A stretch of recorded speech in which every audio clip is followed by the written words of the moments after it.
नागपुर में हिंसा होने का कारण नहीं है। नागपुर आरएसएस का गढ़ है, आरएसएस का हेडक्वार्टर मुख्यालय नागपुर में है।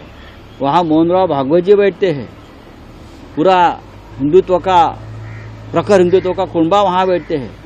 वहाँ देवेंद्र जी का चुनाव क्षेत्र है, वहाँ दंगे कौन कह रहेगा कि उसकी हिम्मत है।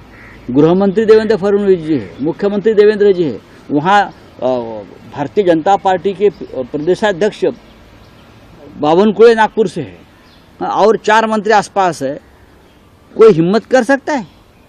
उनकी गैंग होगी, उनके लोग होंगे दंगा कराने वाले। ये एक नया पैटर्न है हिंदुओं को डराने का, हिंदुओं को ऊपर अपने लोगों से हमला करवाने का, फिर हिंदुओं को भड़काने का और दंगा में उसको लाना है। ये जो चल रहा है औरंगजेब के नाम से एक भय और डर पैदा कर रहे हैं, ये महाराष्ट्र को और देश को खत्म करने जा रहे हैं।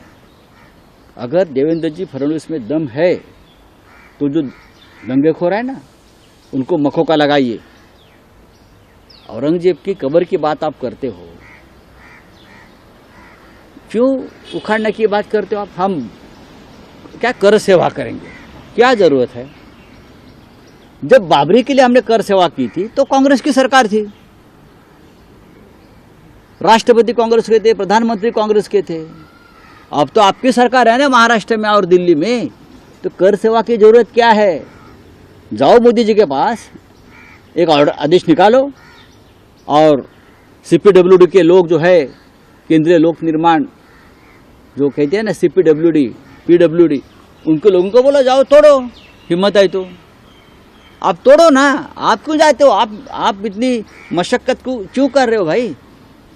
मोदी जी को कहिए, नड्डा जी को कहिए, देवेंद्र जी को कहिए, सरकार आपकी है, आरएसएस की है, विश्व हिंदू परिषद की है, बजरंग दल वालों की है, तो ये दंगे फसाद क्यों करते हो और लोगों को कोई तकलीफ दे रहे हो?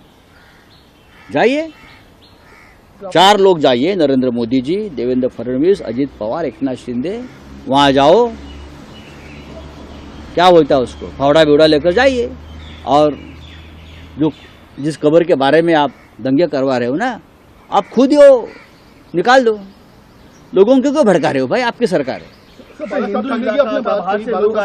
बाला साहब ठाकरे की बात ये लोग कर रहे हैं, औरंगजेब और इसके बाद बाला साहब ठाकरे ने एक ही कहा था,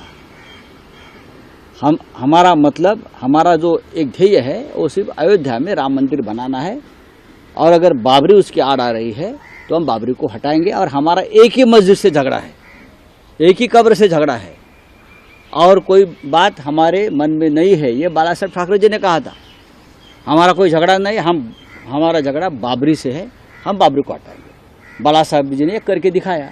अब तो ये बाला साहब के नाम पर कुछ भी करते हो, बाला साहब को बदनाम कर रहे हो, शिवाजी महाराज को बदनाम करते हैं, ये संभाजी महाराज को बदनाम करे। उनकी एक नीति है, ये लोगों की आरएसएस और भाजपा की विचारधारा है, शिवाजी महाराज उनके हीरो कभी नहीं रहे। इसीलिए विलन को पहले खत्म करो। औरंगजेब, अफजल खान, ये विलन है ना, विलन को खत्म करने के बाद हीरो का कोई महत्व नहीं रहता। तो हीरो को खत्म करने की साजिश है।